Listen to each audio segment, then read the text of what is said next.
All right.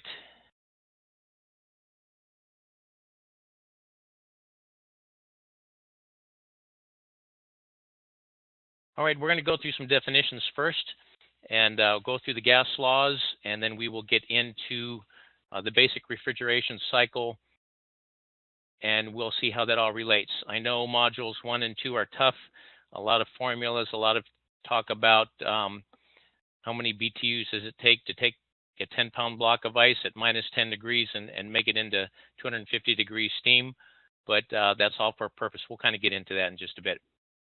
Okay, the first definition, heat. Now, when you think of heat as a human being, that is like your stove and it's hot and you get burnt.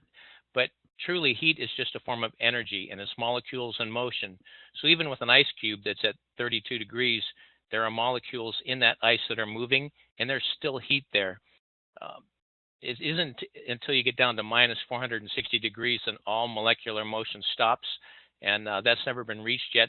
You can get down pretty close to that. But so I want you to start thinking of heat as molecules in motion, not so much as something that is hot to your touch. And heat always flows from a substance that has more heat or more molecules and motions to one with less heat. This will give you a quick example right here. For example, this block of ice at 32 degrees does have molecules in motion, but they're pretty much bonded together and they're not moving very much. They're just sitting here while they are moving, they are not bouncing into each other too much. They're more or less bound together, and that's why that gives ice its solid form. And as we start to add heat to the ice and it begins to melt, the molecules begin to move a little bit faster. So not only are they bound together, they start to cut loose their binds with each other and turn into a liquid, and they start to exert some force in the downwards and outwards direction, like in this container. Then as we add more heat and we turn this water and liquid into vapor, those molecules are bouncing around really fast and it exerts pressure in all directions. And that's the one thing you need to remember when we're talking about pressure. That's where you get pressure. That this example here that shows that blows the cork off the bottom. You get so much energy and pressure in here that in the form of heat.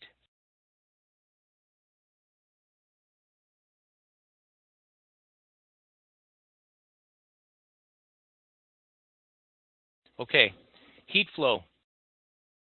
When I talked about heat earlier as molecules in motion, so this makes sense to us. If we have a 100-degree Fahrenheit block of lead here and set it next to a 75-degree Fahrenheit block of lead, of course, we recognize that the heat will flow from the substance with more heat or molecules in motion to one with less. But now we don't usually think of minus 200-degree Fahrenheit and minus 350-degree Fahrenheit as having heat, but it still does. It has molecules in motion, although not as much as these blocks up here. There is heat energy contained in this block of lead, and the molecular motion or heat energy will in fact flow from a substance that is minus 200 degrees to minus 350 degrees Fahrenheit. And that's why I want you to think about heat again as molecules of motion, not something that is hot or cold to our touch.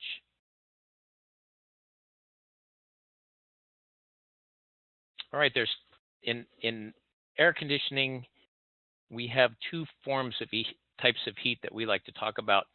One is sensible heat,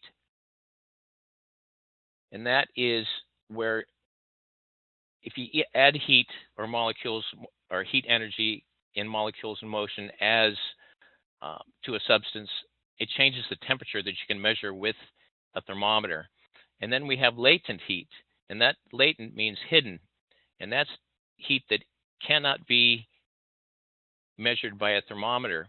And what it does is at a certain point, and if we use water in the example in the textbook, when you start with a 75-degree pan of water and put it on the 500-degree stove, it starts to increase the temperature. And if you have a thermometer in there, it's going to show that temperature increase.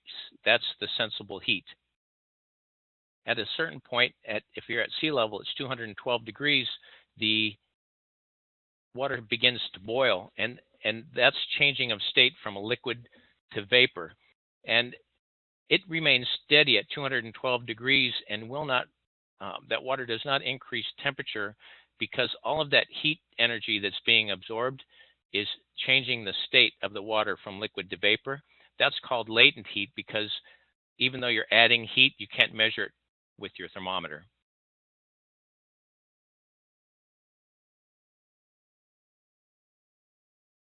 Okay, saturation. And we'll talk about water first, then we're going to talk about refrigerants because they're very similar in their properties. The saturation is when a substance is in the form of both liquid and vapor, and if heat is added, it'll begin to change state into vapor. And if heat is removed, it will change state back into liquid. So the definition of saturation is when a substance is in the form of both liquid and vapor. When we add heat, it changes state, begins to change state into vapor.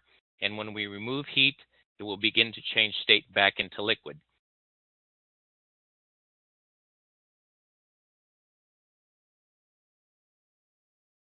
And I just want to let everyone know, if you do have audio problems, please call in on the number up at top. I just got a message from one of our viewers here.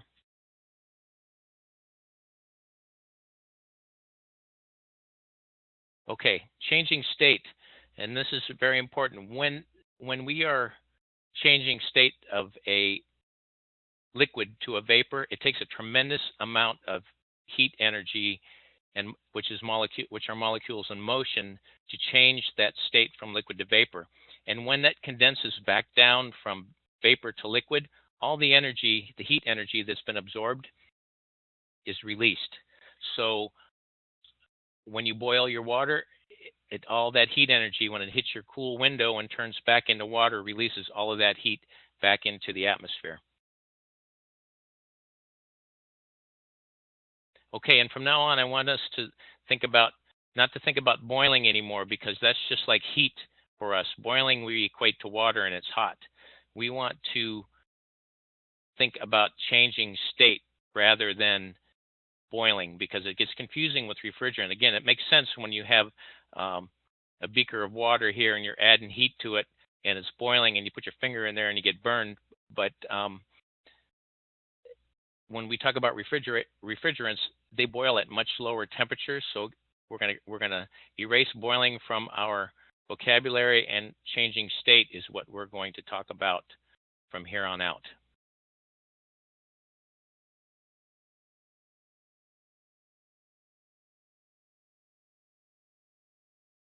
All right, so here is the diagram from our textbook, and it starts out at the bottom of the graph with 0 degree ice. We're not going to worry much about this 0 degree ice until we hit 32 degree water at this point right here. Let's talk about this water. We have that water on the stove like we talked about earlier, and as it is heated up on the stove, the temperature begins to rise. At this point, we're at 100 degrees over here. Now, as that heat that is being added raises the temperature, that is the sensible heat. Remember, sensible heat is heat that can be measured with a thermometer. At 212 degrees, our water is at saturation. It's at its saturation point. It is absorbed as much sensible heat as it can absorb, and any heat that is added from this point on changes the state of the water from liquid to vapor. And it doesn't matter how much heat we put on there, as long as we have both liquid and vapor together, it will absorb a tremendous amount of heat to change the state from liquid to vapor. At a certain point, when all of the liquid has been changed to vapor, it will again start to pick up sensible heat here, and it raises the temperature of the steam. Now, I want you to take a look at this. If we take 32-degree water and we go back down here, it is 160 BTUs to get it to that point. And then we raise the temperature to 212 degrees. It only takes 180 BTUs of heat to do that. That's not a lot of energy in the form of molecules in motion. So raising the temperature of something really doesn't absorb or release a lot of heat. But when we hit this point right here where it's at its saturation point, and we take that pan of water and we turn it from liquid into vapor, it takes 970 BTU of latent heat to do that. And this is with 1 pound of water.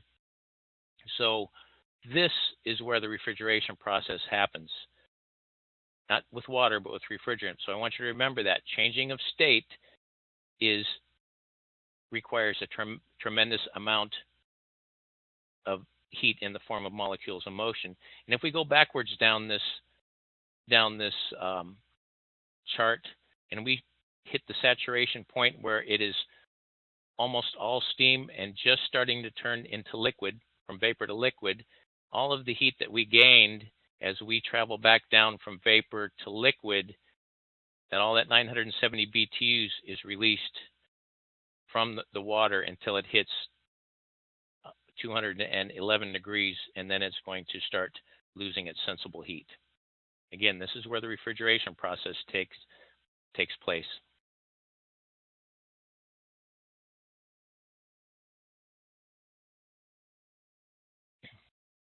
All right, superheat. Once that liquid, and in this case water, but refrigerant as well, once that liquid has changed state completely into vapor, adding any more heat will increase the temperature. Now, that's where we talked about right here. We have changed the liquid vapor combination into 100% vapor. Any heat that is added, this is our superheat. Heat that is added is called superheat, and this is where this happens. So that is this part of the chart right here. So when you think about superheat, it is heat that is added above the saturation point after it turns into 100% vapor, whether it be water or refrigerant. So if you measure the temperature of your refrigerant or water, and you subtract the saturation temperature from it, what is remaining is the superheat. And this is when it's in the vapor form.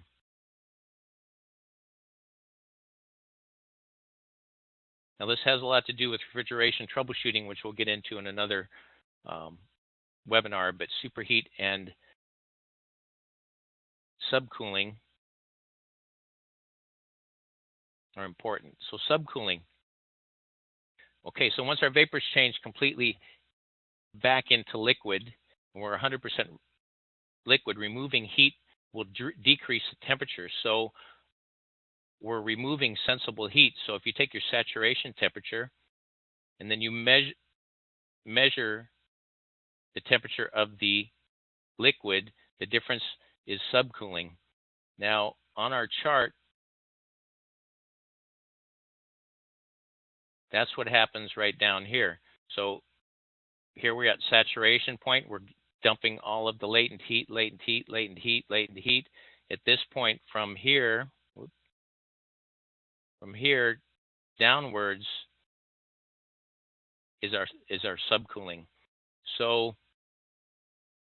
we'll get into this again in more detail, but actually the entire refrigeration cycle happens between subcooled liquid through the saturation point up to superheated vapor, and then back down again down to this chart. When we get into the refrigeration cycle, we will explore this chart a little bit further. Okay, gas laws. I know they had Boyle's law, Dalton's law, the law of combined gas.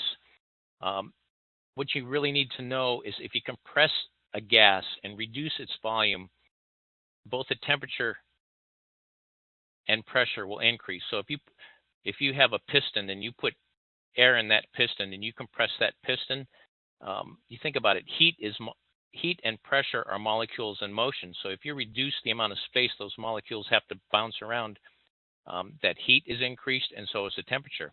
And conversely, if you expand that gas and pull that piston back down, both the temperature and the pressure will decrease because those molecules that are in motion don't bounce as fast and against each other to create that heat and pressure. So that's the one thing you need to remember with the gas law. If you increase pressure, you increase temperature. If you increase temperature, you increase pressure as well. And the same thing, if you decrease the pressure, you decrease the temperature. They happen together.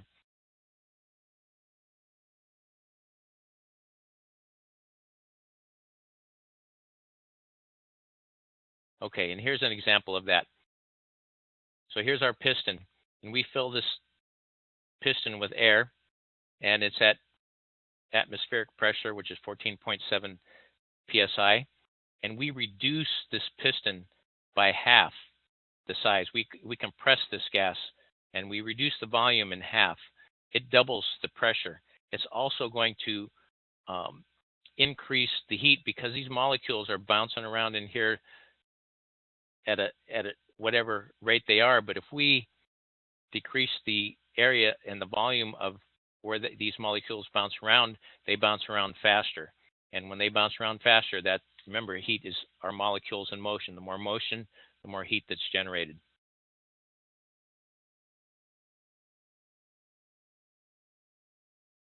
Okay, and this is just an illustration here of a bottle of liquid that's at its saturation point and it's refrigerant. At 75 degrees, it's 132 psi. And if we reduce the temperature, it reduces the pressure as well. And if we have this jug over here and we vent off some of this pressure, and decrease the pressure, it's also going to decrease the temperature. So remember, pressure increase, temperature increase, pressure decrease, temperature decrease. Make sense? All right. Now, we're still again talking about water. The changing of state of water at atmospheric pressure happens at 212 degrees Fahrenheit.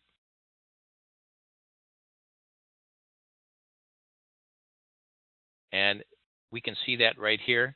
This is a pressure temperature chart for water.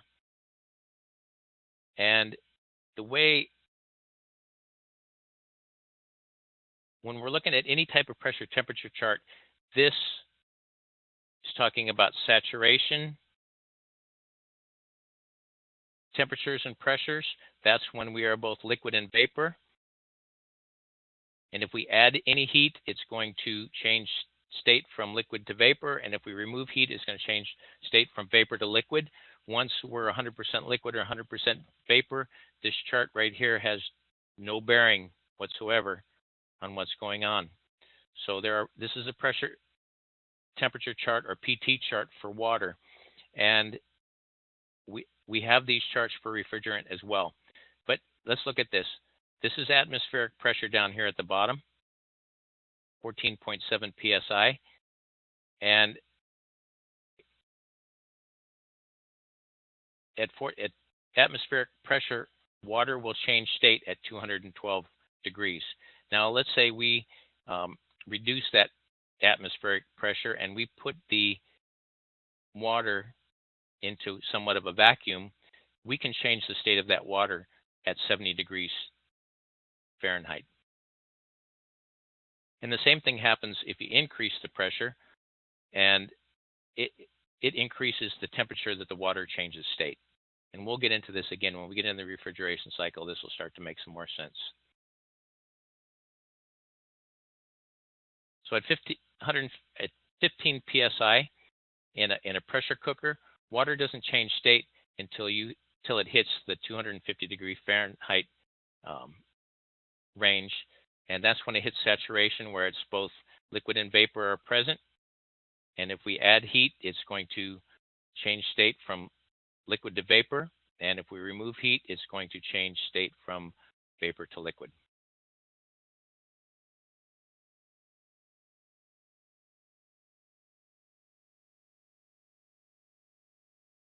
Okay, and this is just an example. If we have a bell jar and we have a vacuum pump and vac it out, we can make water change state at 70 degrees Fahrenheit.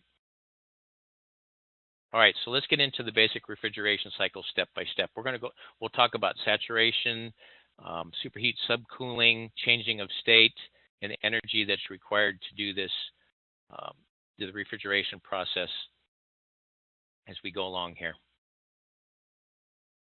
All right, so let me clarify some things here to make a little bit more sense. This signifies the wall in your home. On this side of the wall is the indoor unit. This is the blower where you change your filter. Here's our fan. Here's our cooling coil or evaporator coil right here.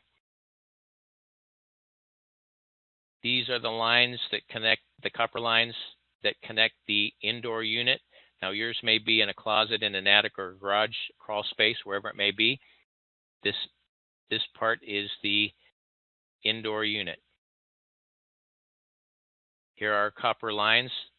They pass through the wall. They go out to the outdoor unit, which is the condenser. And this is what sits outside your home. Here's the condenser fan. Here's the condenser coil. Everything else has been removed from this diagram to help us get a better idea of the refrigeration cycle. Now, I know our textbook starts the refrigeration cycle at the compressor. I like to start it here at the metering device. And right at the beginning of the metering device, we're going to start. So we will start, and we'll get back to this point, and we'll end up right here.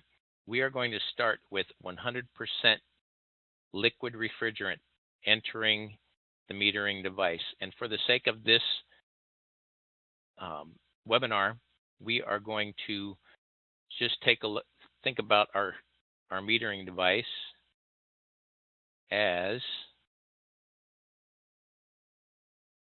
a restriction in our line right here. And what it does is it will, whatever type of metering device it may be, it will reduce the pressure as the refrigerant moves through the metering device. Now, our gas laws tell us when we reduce pressure, we also reduce temperature. So at this point in the refrigeration process, after the liquid refrigerant has passed through the metering device, the refrigerant itself is 25% vapor and 75% liquid. And remember, that puts it right from liquid directly into its saturation point, because saturation is when we have both liquid and vapor present. So we now have saturated refrigerant at our indoor coil. And we have our indoor fan that is blowing 75-degree room air across our evaporator coil with our saturated refrigerant in there. And remember, when refrigerant or anything else is at its saturation point, if you add any kind of heat, it's going to change the state of the refrigerant. So it's going to start, it's already 75% liquid and 25% vapor, and it is going to continue to change state as it passes through the evaporator coil. And it's changing state from liquid to vapor. And remember that when we are changing state, that requires a tremendous amount of heat energy. So all of the indoor 75-degree air that's passing across this coil, the heat energy in the form of molecules in motion are being removed from the air. So as we remove the heat, we're able to now blow out 55-degree Fahrenheit room air and and begin to cool the home. So we really don't cool the house. We remove the heat from the air, which makes it feel cooler. Now let's take a look at something here.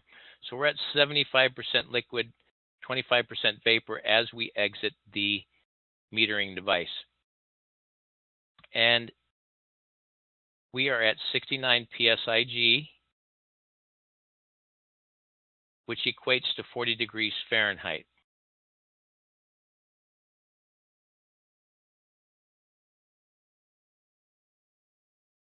Now this is the PT chart that we have in our book. And let's just verify that. Now remember, we talked about the PT chart. This only has it only relates to our refrigerant when it's at the saturation point. So that's when we're at that saturation point right now at the coil. Now in this example, we're using R22 refrigerant, which happens to be this column right here. And if we go back,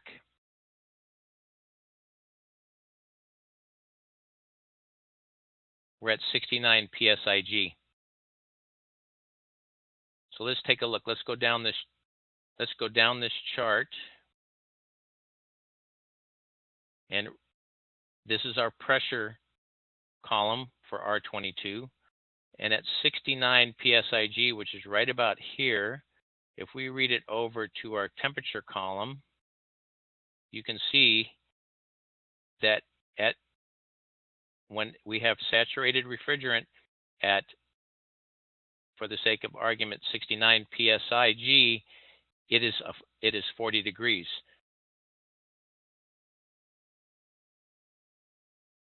And you can see here, our gauge reads 69 psig, and we have our thermometer on. We can't really measure this in the coil, but for the sake of our class, we do. If you could measure that coil, we would read 40 degrees. And as this saturated refrigerant passes through the evaporator coil, it is starting to change state more and more and more, and we're going from changing state from liquid to vapor, picking up more heat in the form of latent heat. Again, that's changing of state. And at this point, we're at about 50-50, 50% vapor, 50% liquid, and we are still at 69 psig and still at 40 degrees Fahrenheit because we're still at that saturation point. Remember, any heat that's picked up is not measurable when we're at the saturation point. It changes the state of the refrigerant. So it's changing state from liquid to vapor as we move through the evaporator coil, and it's sucking the heat out of the indoor air. Now, at a certain point where the engineers designed this coil, we are now going to change this refrigerant is now no longer going to be at its saturation point. Although it's still at 69 psig, we are now at the 100% vapor point. And from here on, we are no longer picking up sensible heat. We're no longer picking up latent heat, we're picking up sensible heat. And if we put our thermometer on the line after we have changed the state of that refrigerant completely from liquid to vapor, we can now start to measure the sensible heat of the refrigerant. Remember, when we talked about our sensible heat, let's take a look at that in this chart here. So here's the point where the refrigerant enters the evaporator coil. It's at 75% liquid, 25% vapor, and as it travels through the evaporator coil, it's picking up all of the heat and changing state. And that's where all the heat energy is absorbed into the refrigeration system. And at this point in our evaporator coil that we just looked at, we're now at 100% vapor, and any heat that's gained is sensible heat, and that is our superheating point right here. There is really no cooling that happens with the superheat. We have superheat to make sure that we have 100% vapor going back to the compressor. So we're going to go through this quickly again. So we have solid column of subcooled refrigerant hits our metering device. Metering device drops the pressure, which drops the temperature. It changes us into the saturation state, where we have 75% liquid and 25% vapor. That refrigerant is flowing through the evaporator coil, and the heat energy from the indoor room, again, the 75 degrees in the room, we're at 40 degrees Fahrenheit here. Heat travels from a substance with more heat to a substance with less heat, and those molecules in motion and all that heat energy is used to change the state of from liquid to vapor in the evaporator. At a certain point designed by the engineers, we hit 100% vapor, and any heat that's gained is in the form of sensible heat, which is our superheat, and that makes sure that we have 100% vapor going back to the outdoor unit to the compressor, because we all know you can't compress liquid. All right, so we hit the compressor with 100% vapor that has 20 degrees of superheat added to it. It's 100% vapor. Now remember our gas laws. So when this compressor compresses the refrigerant, it increases the pressure, which increases the temperature. Now we have 20 degrees of superheat in this vapor, and after it comes out of the compressor, it still contains that 20 degrees of superheat. And as that refrigerant travels out of the compressor, it is beginning to cool down, and it's de-superheating, and it's just letting off the sensible heat as it enters into the condenser coil. So we're at 278 psig, and at a certain point in the condenser coil, we are going to hit the saturation point of this refrigerant. And if we take a look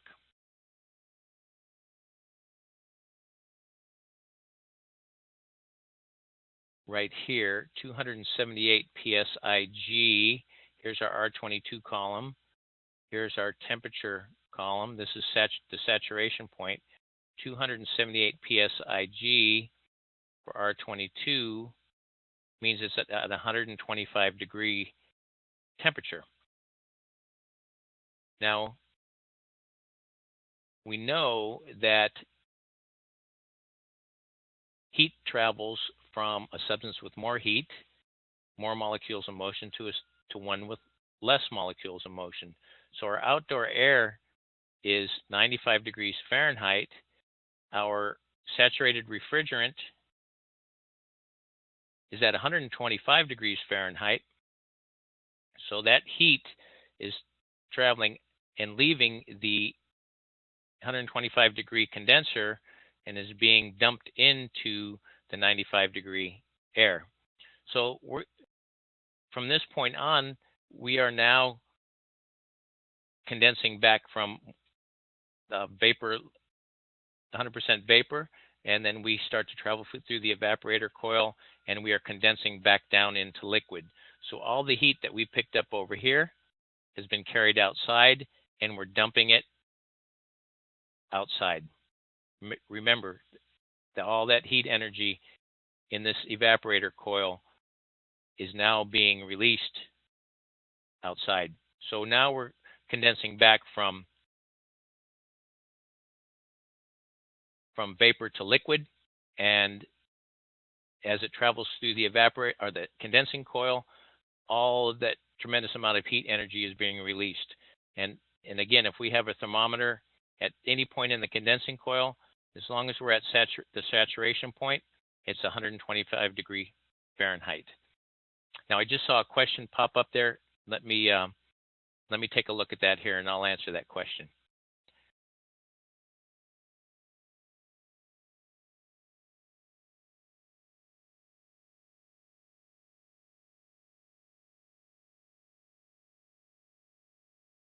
Okay, Andrew, I'll get back with you on that question. Okay, so we are at the saturation point through the condensing coil. We're dumping the heat to the outside air, and at a certain point, we are now back to 100% liquid. Now, now the heat that is being released from this liquid is in the form of subcooled liquid. And let's take a look at that. Take a look at our chart here real quick. All right, so let's take a look at what we just talked about. So here's our sensible heat. Remember, this is our superheated vapor point right here. It enters the condensing coil, and we are changing from 100% vapor back down to 100% liquid. At the point where it's 100% liquid, we start to pick up sensible heat. So this is our subcooling point. So if we took our refrigeration cycle and we started right here at the, well, we're going to start right here. We'll start right here with subcooled liquid that hits our metering device. It goes immediately from subcooled liquid to its saturation point, travels through the evaporator, boils off the refrigerant, which is changing state. It takes tons of heat to do that, absorbs all that heat till it's 100% vapor, and then it goes into the superheating part where it's picking up sensible heat. At that point, it hits the compressor, it gets compressed, and the first part of the condensing coil desuperheats, removes the heat. We hit the saturation point. It comes back down as it condenses back down from the saturation point into 100% liquid, goes through the evaporator, or the condenser, excuse me, and it becomes subcooled liquid again. Then it hits the metering device, goes back through the evaporator coil, and that is our refrigeration cycle. So what we do is we take, actually in refrigeration, is we take heat from a place where it's not needed, which is your home, and we take it and release it to a place where it really doesn't matter, which is outside. And it's all done through the refrigeration process. So let's go through this one more time, then we'll have about 10 or 15 minutes for questions and to wrap this up. All right, so we're going to start. We hit our metering device with a solid column of subcooled refrigerant. The metering device immediately drops the refrigerant from subcooled into the saturation point where it's 25% vapor and 75% liquid. Travels through the evaporator coil where the indoor room air is blown across the evaporator coil, and the heat is from the indoor room air is transferred from the room air and is used to change the state of that refrigerant, and that requires tons and tons of heat energy to do that. So we are changing state all the way through the evaporator coil till we hit the certain point where we have, is designed by the engineers, all of the refrigerant is boiled off, and we are now 100% vapor, and any heat that is picked up doesn't really cool anything, but it does ensure that we have 100% vapor heading back to the compressor. So we have superheated vapor coming back to the compressor. The compressor uses the compression cycle to increase the pressure, which in turn increases the temperature, and we have superheated vapor leaving the compressor. As it travels through the first part of the evaporator coil, it is shedding all of the superheat. That's called desuperheating, until we hit the saturation point again of the refrigerant, and we're changing state back from liquid to vapor. As it travels through the evaporator coil, all of that heat that is picked up inside the house is now released outside as it changes state. At a certain point in the condensing coil, we have now changed all of the refrigerant back into liquid, and we have subcooled liquid. We have the subcooling process, which makes sure that we have 100% liquid coming back to the evaporator coil. Now that is our refrigeration process. That's the basic refrigeration process. Now, if you're in one of my students in the HVAC class, we're going to go through this again using a TXV. We'll talk about overcharging and undercharged systems and how that affects the refrigeration cycle and system performance as well. So I saw we had a couple of questions, so let's see if we have any. And Andrew, if you just want to hang on there, let me know, and then I'll chat with you in just a bit.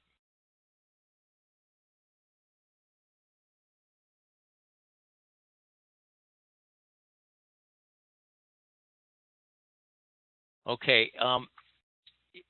I just had a question about how can I get involved in the class. I do have, if you go to hvactrainingsolutions.net, I do have an HVAC technician class, commercial refrigeration for HVAC technician classes, and NATE test prep courses. And if you're interested in doing that, you can reach me at hvactrainingsolutions@gmail.com. Thanks for that question. That wasn't a plug. That was really a question. Question: is it applicable to Canadians as well? This HVAC class that I have gives you the basic knowledge and understanding of the refrigeration process, as well as electronics and the reading schematic diagrams, safety, tubing and piping, and so forth. This prepares you to take an HVAC exam should your state or country require that, and gives you the basic knowledge needed to get an entry-level position as an HVAC technician. Okay, last chance for questions. I'd like to thank everyone for coming.